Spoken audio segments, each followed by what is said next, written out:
आम ॲक्टसारखे गुन्हे दाखल असलेला रेकॉर्डवरील गुन्हेगार मुबारक असिउल्ला शाह वय 42 प्रकाशनगर अहिल्यानगर याचा 6 जणांनी पाठलाग करून धारदार शस्त्राने आणि दगडाने ठेचून निर्घृण खून केला। मंगळवार बाजार चौक ते नुमराह मशिदसमोर हे थरारनाट्य घडले।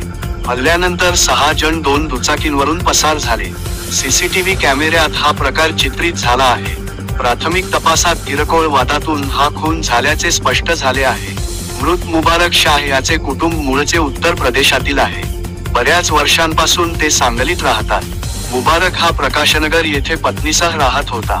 त्याला एक मुलगी आहे। मुबारक पोलीस रेकॉर्डवरील गुन्हेगार आहे। त्याच्याविरुद्ध खुनी हल्ला आम ॲक्टसारखे गंभीर गुन्हे दाखल आहेत। अलीकडे तो स्क्रॅपचा व्यवसाय करीत होता।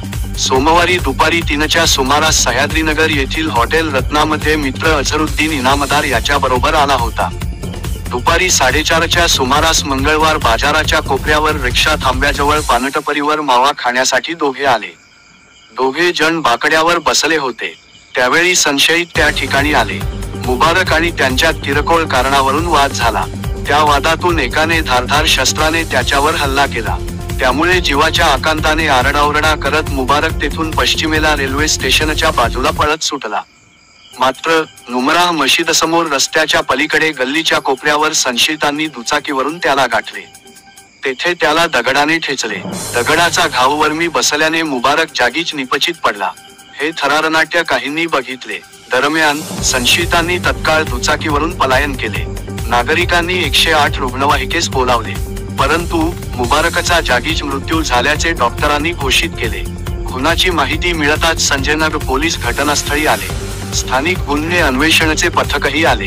हल्लेखोरांच्या शोधासाठी गुन्हे अन्वेषणसह संजयनगर पोलिसांची पथके रवाना झाली। सीसीटीव्हीचे फुटेज हाती। मुबारक पळत गेल्यानंतर त्याला ज्या गल्लीच्या तोंडाशी गाठण्यात आले तेथील सीसीटीव्ही कॅमेऱ्यात हल्ल्याचा प्रकार चित्रित झाला आहे। त्यामुळे 2 दुचाकींवरून 6 जण आल्याचे दिसून येते। पोलिसांनी कॅमेऱ्यातील फुटेज ताब्यात घेऊन तपास सुरू केला आहे। किरकोळ वाद की टोळीयुद्ध। मृत मुबारक हा रेकॉर्डवरील गुन्हेगार असून तो एका टोळीशी संबंधित होता। त्यामुळे त्याला किरकोळ वादातून की टोळीयुद्धातून मारले याचा पोलीस तपास करीत आहेत।